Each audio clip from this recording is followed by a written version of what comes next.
विधानसभेत मंजूर झाल्यानंतर काल विधान परिषदेतही मंजूर करण्यात आलेलं आहे. महाविकास आघाडीनं या विधेयकाला विरोध दर्शवला असून राज्यपालांना या विधेयकावर सही करू नका मंजुरीची अशी विनंती केली जाणार असल्याची माहिती मिळते. हे जे महाराष्ट्रामध्ये जनसुरक्षा विधेयक नावाचा जो काय राक्षस उभा केलेला आहे, क्रूर आणि निर्घृण, हा फक्त ज्या आदिवासी क्षेत्रात काम करणाऱ्या संघटना आहेत, जंगलात काम करणाऱ्या संघटना आहेत, दलित, शोषित, पीडित यांचा आवाज उठवणाऱ्या संघटना आहेत आणि त्यांना समर्थन देणारे जे प्रमुख सामाजिक कार्यकर्ते आहेत, त्यांना वेसण घालण्यासाठी किंवा त्यांना तुरुंगात डांबण्यासाठी हे जनसुरक्षा विधेयक आणलेलं आहे. साधारण 70च्या आसपास अशा संघटना महाराष्ट्रात काम करतात. जिथे सरकार पोचत नाही, जिथे फडणवीसांचं सरकार पोचत नाही, जिथे राष्ट्रीय स्वयंसेवक संघाचं जे का वनवासी डिपार्टमेंट आहे ना ते पोचत नाही, तिथे या संघटना पोचतात. ती पोटदुखी आहे.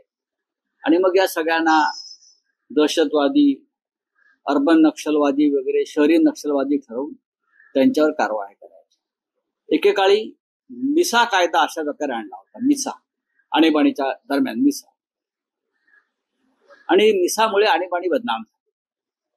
तरीही मिसा कायद्यात ज्यांना अटका झाल्या ते बहुसंख्य गुंड, स्मगलर, डाकू अशा प्रकारची लोक.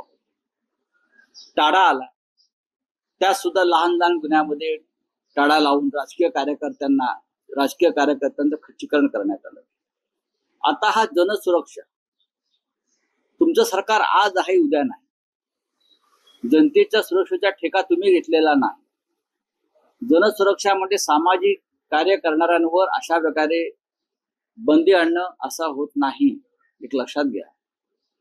अनेक ज्या सामाजिक संघटना आहेत किंवा स्वयंसेवी संस्था आहेत त्यांनी याबाबत तीव्र चिंता व्यक्त केली. अशा प्रकारचं काम फक्त राष्ट्रीय स्वयंसेवक संघच करेल या भूमिकेतून हा कायदा देवेंद्र फडणवीस यांनी 5वी बहुमताच्या जोरावरती मंजूर केलेला आहे. त्याने जरी मंजूर केला असला तरी विरोधी पक्ष असेल, आम्ही सगळे असेल, या कायद्याला विरोध करत.